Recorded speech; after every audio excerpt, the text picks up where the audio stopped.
hard work there has really paid off.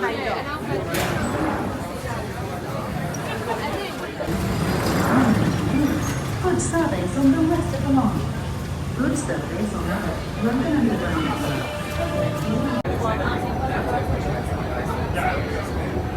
Oh, heck yeah, this is so sick. I like trains. Trains are cool. Now I gotta figure out where the heck I'm going. That has to be some of the worst station signage in the history of station signage. Alright, I think this is it. Sweet.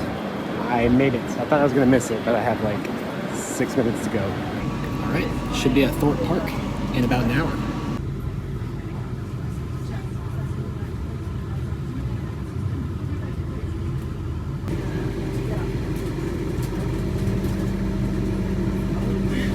Okay, so theoretically I am now about 2 miles away from Thorpe Park, and I gotta find a bus now. It's a very smooth train ride though. Like, it felt like you were just floating on air, and everything, the train was exactly on time. Exactly. So, wish the US could be like that.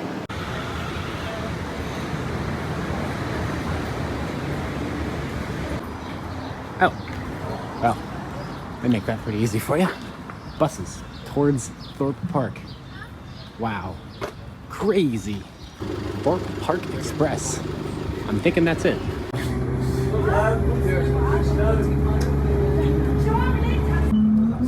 Yeah, I can see that. See that? Yeah, I can see that. He smashed it.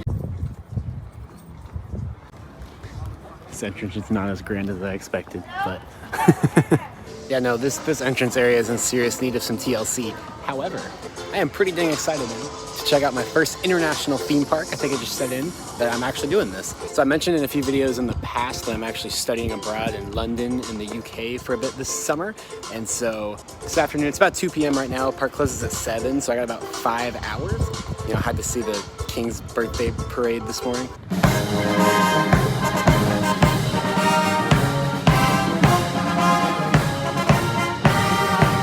Yeah, I had some free time this afternoon, and honestly, looking at my schedule for the rest of the trip, I really don't know when I'll have time to get to another park. And I gotta get to at least one international park, one UK theme park while I'm here. So I decided to come to Thorpe Park because it's probably the closest full-size theme park to London. And it only took about an hour to get here, which is pretty impressive. If you want to do that, you just take a national rail train from Waterloo to Stane, and then they have a shuttle, as you saw, that will take you to the actual park. Train ride's great.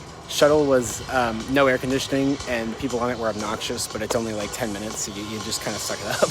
Are you serious? It's like 76 Fahrenheit. That is not, that is not ride breakdown weather. But anyways, crossing the river thing into the island, because the Thorpe Park is on an island. That's kind of the point. That's the thing. So there you go. There's saw the ride over there. Eurofighter. You can't see very well, but over here is Swarm, being a wing coaster. Stealth, a Intamin accelerator. Yeah, it's definitely looking a little bit nicer as we're getting in here. The front gate and parking lot was like yikes though.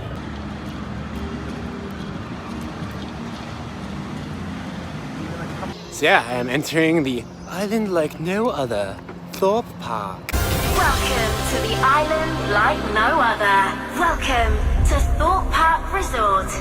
There we go. Do I sound British? That's how they say it, so. Okay, so you enter into like a restaurant arcade thing to get into the park. They got Krispy Kreme though, so like, that's pretty hype. But I'm gonna go ride rides, not eat Krispy Kreme. I also completely forgot that they had a water park.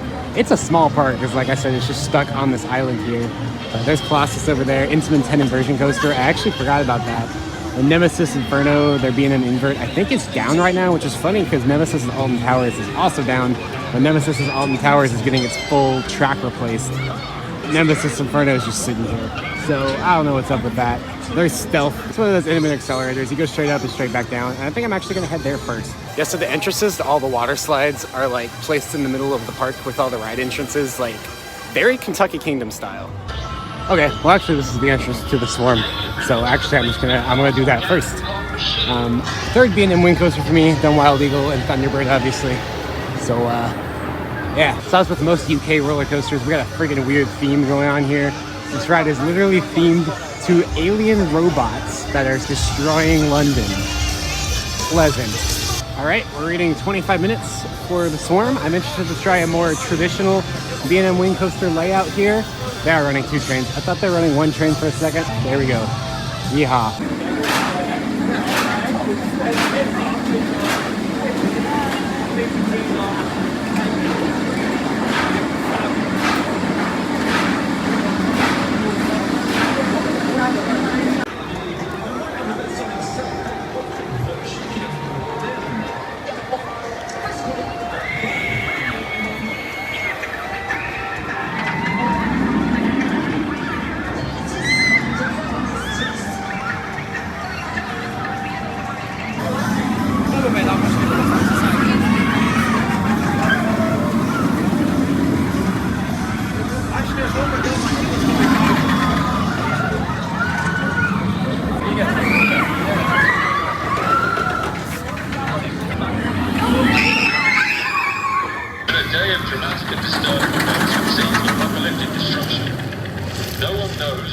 Comment on what has caused this chaos. We're getting reports of alien abduction. People vanishing in the blink of an eye.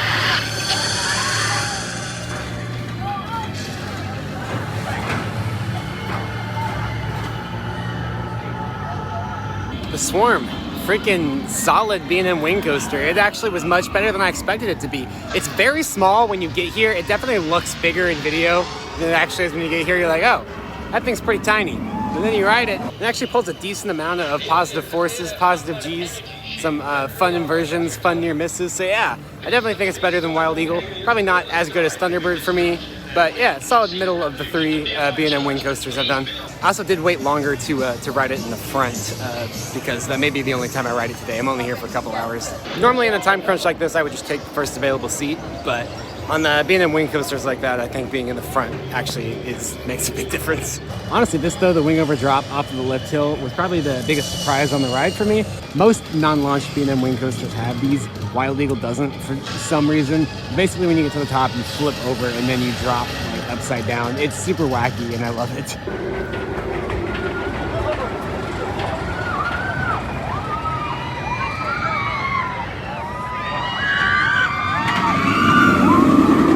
The water park just being in the middle of the park here is so weird. Like, that's how Kentucky Kingdom is, and I thought it was freaking wacky at Kentucky Kingdom. It's still wacky here. Okay, hold up. Does that say Angry Birds Land? Oh, hell yeah. With Burger King and KFC. Sick. I'm at the right park, that's for sure. So the entrance to Stealth is in the back of Angry Birds Land. Makes sense. All right, this is like the soundtrack they play outside of Lightning Rods, so I feel at home now, that's for sure. 0 to 80 in 2.3 seconds. That's punchy. So yeah, this is just one of your traditional Intamin accelerators that just launches you straight up and straight back down, and that's the whole ride. Kind of like a miniature top-fuel dragster King to Cobb, but it's still pretty punchy. 0 to 80 in 2.3 seconds and 205 feet tall. So yeah, I'm still pretty excited for this. This queue just freaking meanders through a goddamn swamp. What the heck? Line doesn't look that bad though.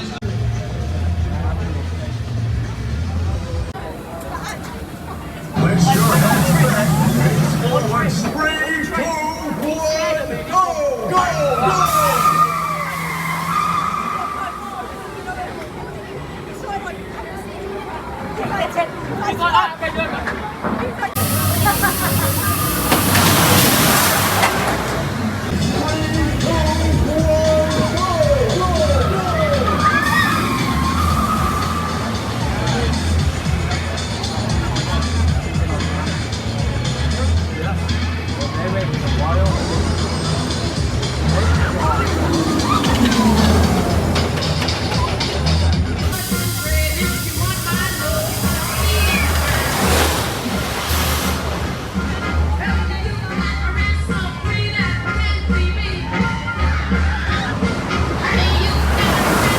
I just rode Stealth. It is so dang good. I waited a long time for it because I waited like 30 minutes or 40 minutes and then it actually broke down for another like 20 or 30. So it was like over an hour I was waiting for that, but it's totally worth it for me. I just love a good punchy launch, and those Intamin accelerators have the punchiest launch. I understand why they don't make them anymore and why the ones that are left are slowly being phased out, because they're a maintenance nightmare. Like I said, it broke down while we were in line, and that happens like every couple of hours every day, and they're expensive to maintain too. But holy crap, nothing punches you in the gut quite like an Intamin accelerator launch like that. Is wild. Like I said, 0 to 80 in 2.3 seconds. That's fast. So this is the new ride this year, Ghost Train. It's a retheme of the old Ghost Train. So it's like a hybrid dark ride haunted house thingy of a jigger. Seems like a cool concept, horror ride, but I don't normally do haunted houses and stuff, so I'm a pass. I would ride it just because I hear it's absolutely terrifying, but it's got the longest queue in the park, and I want to get the roller coasters.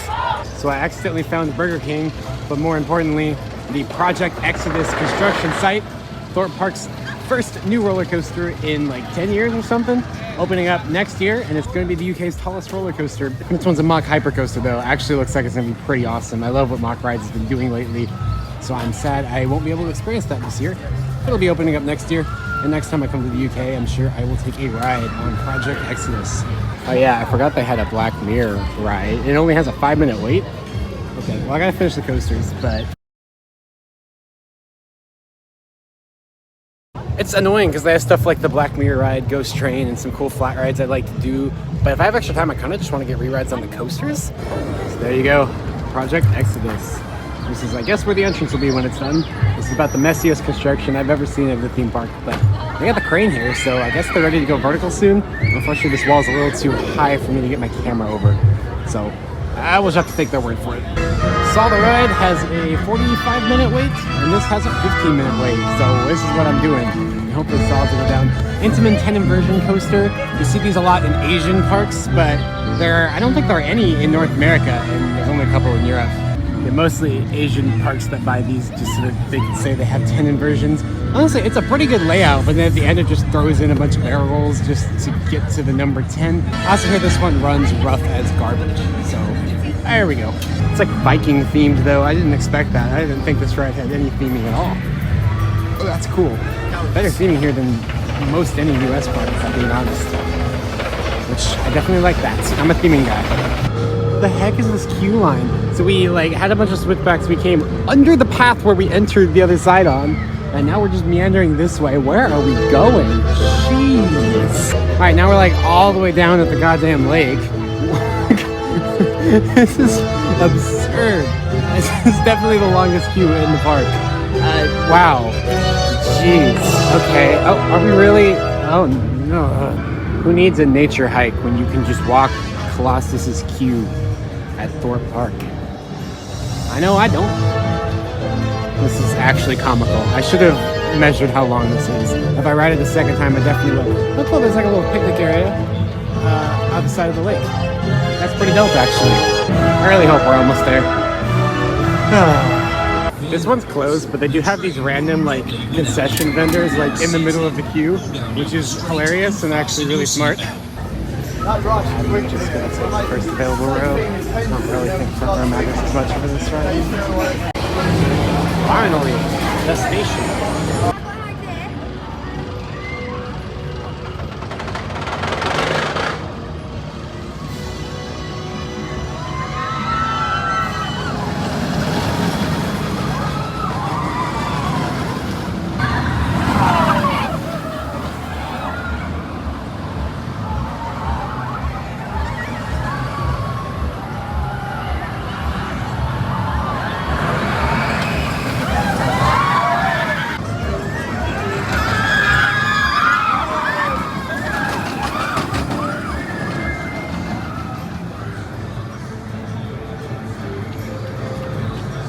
Oh sweet, we have our first exit through the gift shop of the day. I did mention that there were several of this ride model in Asia and a couple in Europe. What I didn't mention is this was actually the first one. I actually kind of forgot that. So yeah, this was the original of this specific track layout, which is pretty cool. And when it opened, it had the record for the most inversions on any coaster, and it's still pretty high up there. The record now is 14 and it has 10. So honestly, I thought it was pretty good. I don't know what on earth people are talking about. loud. I have no idea what on earth people are talking about when they say that that is rough. It's not butter smooth, but it's smooth. The only thing that kind of sucks is the restraints. They're just old, classic over-the-shoulder restraints, which I've never really seen on an Intamin like that before. But they were fine. Ride itself had some, you know, the inversions were fun, but I didn't really get any positive forces or hang time or anything like that. It was just about, you know, the concept of flipping upside down 10 times. It's not my favorite, but it was fun. All right, let's go see if the line for Saw went down at all. I mean, Mystery Mine's the only Eurofighter I've done, but I like it, even though it has a super wacky layout. This looks like it has a start that is shockingly similar to Mystery Mine, except of course it's Saw themed. So in Mystery Mine, all of the danger was implied. Here, it's gonna be very up in your face. But actually, the ride itself looks like a pretty normal Eurofighter layout, so that'll be interesting. I should also mention I've never actually seen a Saw movie, so I'm going to understand absolutely zero of the references in this queue and pre-lift. So, whatever. I'm here for the Eurofighter. I'm here for the coaster. It's only 20 minutes, but there's a single rider line. I know that probably bypasses the regular queue and all the theming, at least that's how it normally works, but I'm gonna find out. Yeah, I literally just skipped the entire line. Single rider line for days. But yeah, so we got a nice queue. At the end of the queue, we got some blood, good stuff. And we're about to be in the station. Just like that. It's a big station.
Oh hey, there's a themed exit. Can't hear anything you're saying, dude. Apologize. Let's go outside. That's anticlimactic. Alright, saw the ride. It's alright. It's alright. Like, I wouldn't say the track work on it is rough at all, but the transitions are super janky. You thought Mystery Mine was janky? No, this takes it to like a whole nother level, which leads to some pretty awkward scenarios with those ridiculous Gerstlauer shoulder restraints. Yeah, no, it wasn't bad. The Beyond Vertical drop there is totally lit, but the inversions were all like way jankier than they needed to be, which just ends up hitting your head on the side of the restraint bar. So, also it has a brake run that actually doesn't do anything. It's literally just there for block zone stuff. Like, you don't even feel or hear anything. You just fly through it comically fast. And that last inversion is actually kind of painful. It might not be the worst idea to turn that brake on a little bit, at least slow you down to a comfortable speed to take that last inversion. So here's your seating area by the lake, which is actually pretty cool. I like that. Nice peaceful place to take a break in the middle of your park day if you need to. So yeah, I got 2 more credits to get here. 2 more coasters. One's a family coaster and one's a kiddie coaster. I don't know where they are. The family coaster is called The Walking Dead, the ride. Yeah, they themed their family coaster to The Walking Dead. I guess the UK is just built different. I take it back, it is actually advertised as being a high thrill attraction despite it literally being a family coaster. So it's just a family coaster with a scary theme, and that apparently makes it extreme thrill level is what they decided. Imagine waiting 25 minutes for an S&S Scream and Swing when they're only running one side. What is this, Dollywood? Wow, no wonder I missed it. They were really like, let's shove this behind this building under a water slide. Sure.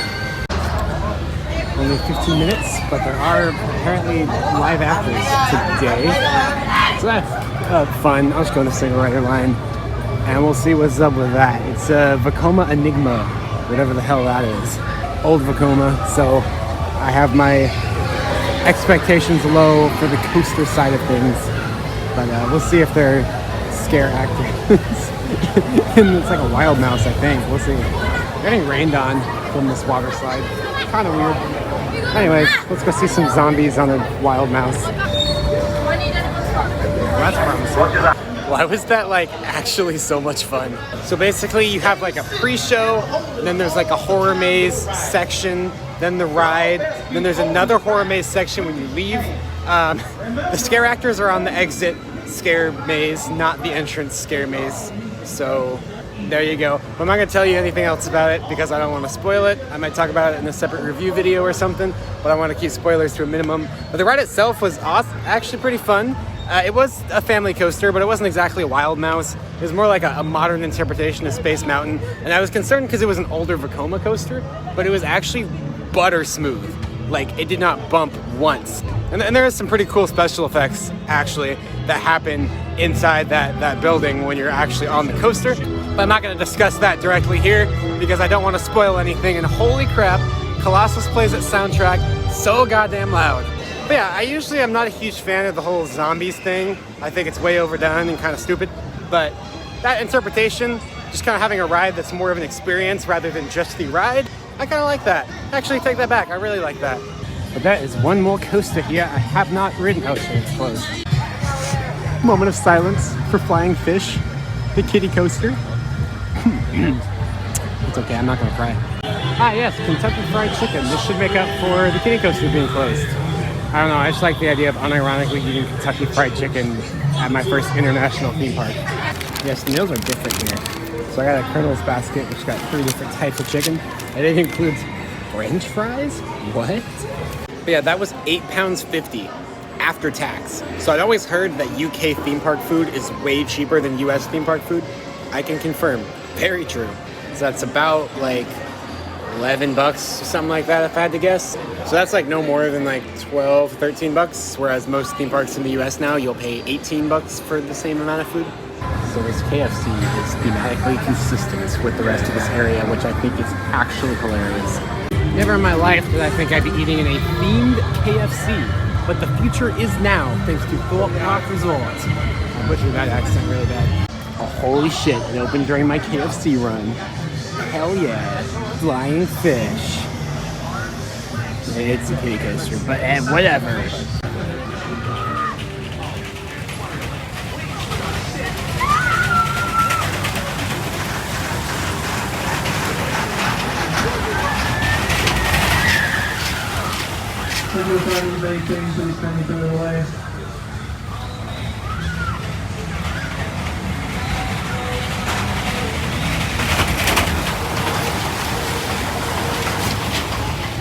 Alright, I did the kiddie coaster. It's a powered coaster, so some people don't consider that a credit. I do, because why not? When it comes to my own credit count, I'm the one that friggin' decides what counts or not, okay? If I say riding in a shopping cart counts as a coaster, it counts for me. But I don't think that, so you don't have to kill me. Yeah, no, I'm riding the Swarm again, because I rode it on the right side the first time. I'm gonna ride it on the left side, because some of these wing coasters are actually really different experiences on the two sides. Some are not, but some are, so we're gonna see.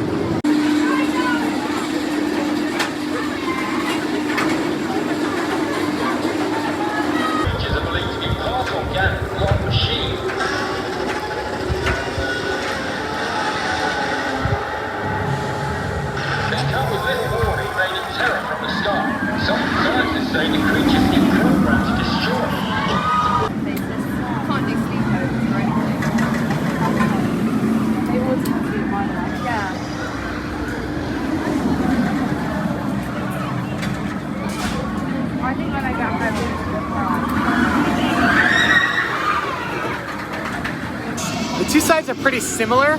I like the wing over on the right side better. I like some of the near miss elements on the left side better. I think the left side was a little bit more forceful, maybe. But actually, rode in the back row that time, and I said it was forceful in the front row. In the back row, that is the hardest I've grayed out in a long time. when you're like going over the pond over there. There's just several tight turns in a row and it's consistent G-force. I was about this close to actually losing my vision, which, yeah, it's been a long time since a ride's done that to me. I wanted to give Stealth another try, but unfortunately I broke down not long after I rode it, and it's been down the rest of the day, so it's a good thing I waited down that first breakdown and got a ride on it. That was awesome though. Yeah, it's about 20 minutes till the park closes. I'm going to go try to get another ride on Colossus and Saw the ride, because I have mixed feelings on both of them, so I want to get second rides so I can, you know, make up my mind on them. I'm not sure if I'll have time to get to both of them. Luckily, this is like most parks in the US, where right around closing, everyone just starts leaving, so you can get in a few rides at the end really quick when the queues are empty. So we'll see if I'm able to get both of them in real quick. If I don't end up getting a ride on Saw as well, it'll be because of this ridiculously long queue. Oh wait, are they just gonna route us directly in this time? Oh hell yeah! I like the look of this. Sweet.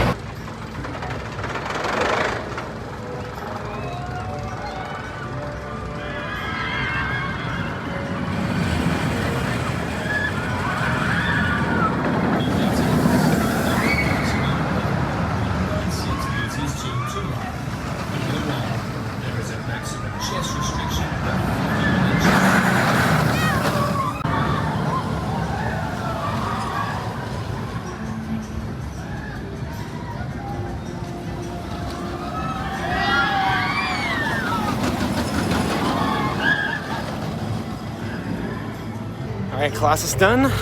On to Saw. Hopefully they don't close the queues early here. I did not think about that. Moment of truth. Oh no, they don't. Sweet.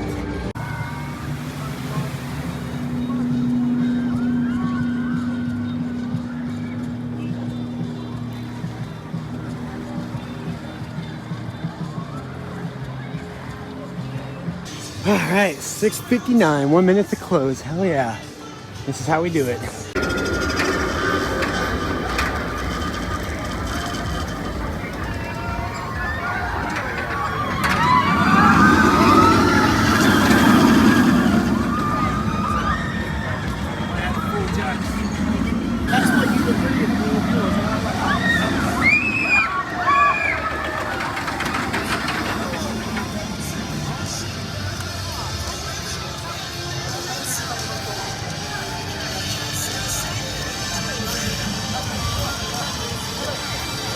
Just got off the last train of the night on Swarm, although it's 7 p.m., so I don't know if that counts as night. 7 p.m. and still sunny out, but it's night if you're old. I'm not old, but no, Swarm is great. And yes, I did get the last ride on Saw as well, or second ride on Saw. Got off of Saw, like I was on the platform on Saw at 6:57, and I was in line for Swarm at 6:59, so I booked it across the park, and that kind of just tells you how tiny this park is in terms of land area. I literally made it across the entire park because Saw and Swarm are on opposite ends from each other. I made it across the whole park in 2 minutes. That's how small it is. Granted, I was kind of booking it, but still, it's tiny. And just like that, it's time to head out. Feels like I just got here. Rest in peace to Nemesis Inferno. Didn't get to ride that today. Honestly, I don't think I even saw it at all when I was walking around. That's freaking weird. I don't really know how you would even get to it. And yeah, Stealth, I wanted the second ride on Stealth. It broke. Very sad. I did just want to go ahead and insert here that I did actually go back to Thorpe Park about 2 weeks after this video was recorded, because I saw that Nemesis Inferno had reopened. I had a couple of hours on a Sunday afternoon, so I went to Thorpe Park for literally 2 hours. All I got to do was ride Nemesis Inferno once and get a second ride on Stealth because the lines were super long and I was only there for like 2 hours before the park closed. But here's a selfie of me in the station of Nemesis Inferno to prove that I actually did ride it. And for Nemesis Inferno, I thought the theming was cooler than the actual ride. It's kind of in this whole volcano facade. There's a really well done kind of jungle aesthetic going on around it. There's actually steam that comes out of the volcano and stuff, which is awesome. It also has a really cool pre-lift for a B&M. You like dive through the volcano and then come into the lift hill with a lot of speed. It's pretty fun. But as for the coaster itself, I'm not as huge a fan of the older B&M inverts as a lot of people are. And I thought this one was pretty middle of the road. It didn't really have a ton of positive forces. It had some pretty whippy elements, but I don't find those very comfortable with the old B&M over the shoulder restraints. So I'd say this is probably the worst B&M invert I've done, but it's not a bad ride by any means either. It's just good, but nothing fantastic. And yeah, I got my second ride on Stealth too while we were there, which is incredible.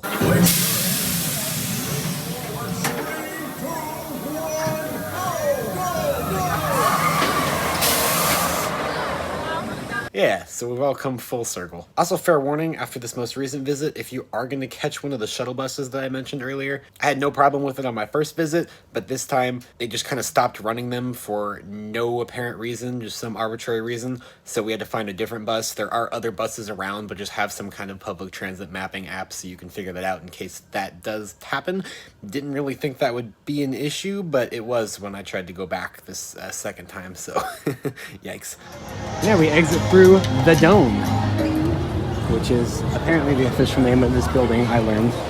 So, very cool. Oh, I need to get a t-shirt or something. Nemesis Inferno being closed won't stop them from selling the merch.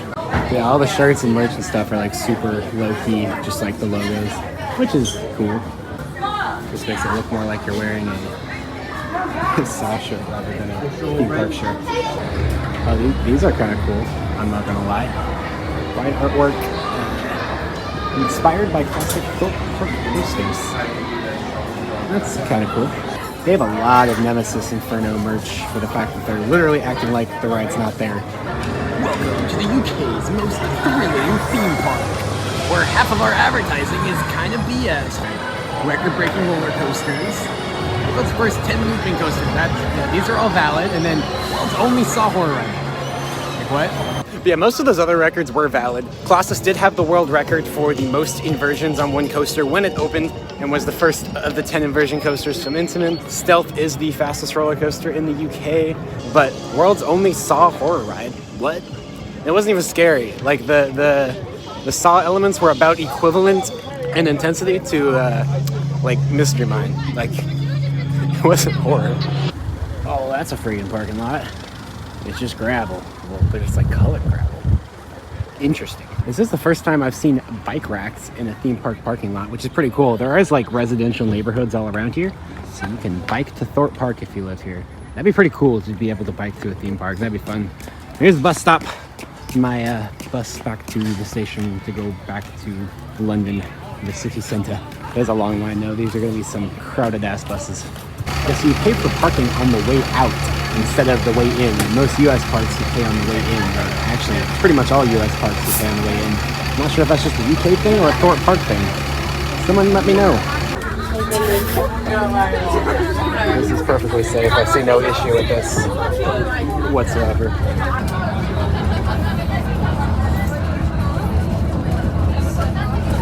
It's about 5 minutes till the train comes.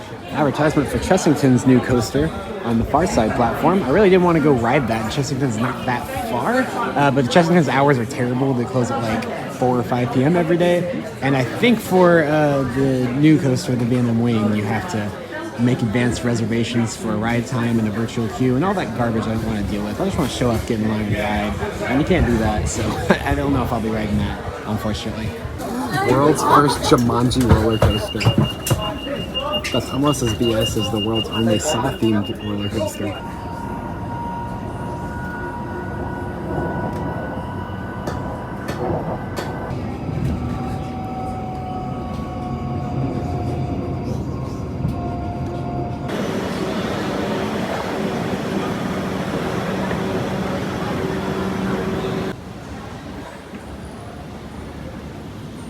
Dude, how long do they want me to walk to the Northern Line? What? I probably could have just walked to the distance that I was going to take the Northern Line for. By this point, jeez.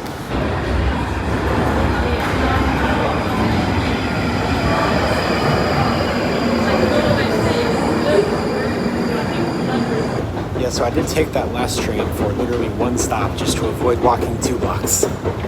Because I don't want to walk right now. I've been walking all day. I mean, I'm still walking, but I'm trying to minimize my walking, you know? Oh, look at that. My train's here. That was convenient. I didn't have to wait. I just came up the stairs. Nice. Tower Hill.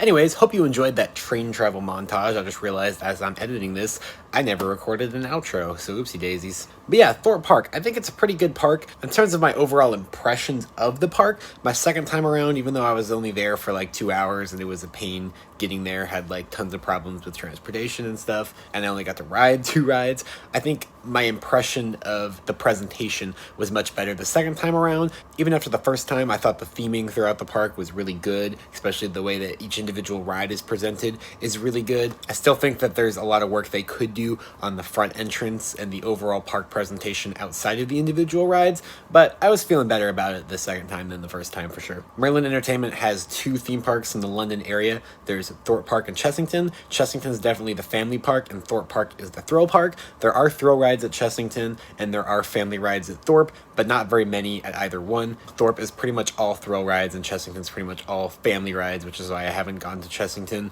I would love to, I just haven't had time. And so choosing between the two, I would choose Thorpe. But yeah, Thorpe's ride collection is actually pretty good.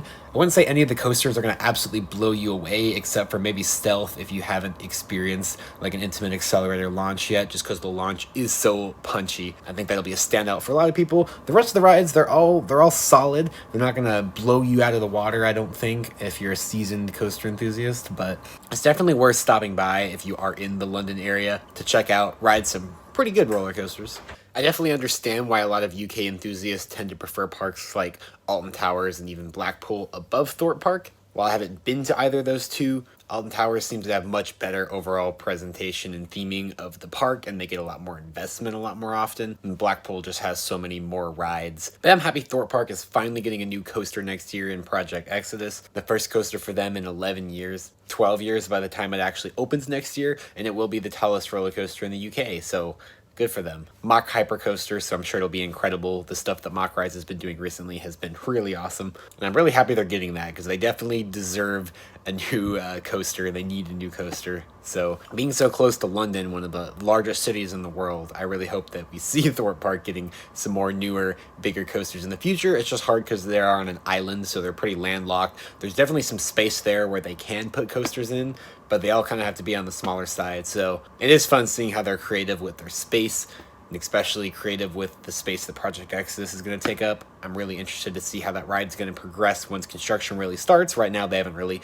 done much other than cleared the site. Anyways, thank you so much for watching. I do have a vlog from Prater in Vienna, Austria coming soon, so that might be interesting to some of you, but that's really all the theme park stuff I was able to do in Europe while I was here. So not very much. There's a lot of other stuff to do here, obviously. But if you want to continue following my amusement park adventures, even as I head back to the States, be sure to subscribe. And if you enjoyed this vlog, be sure to hit the like button because that helps people find it. And I hope to catch a ride with you again very soon.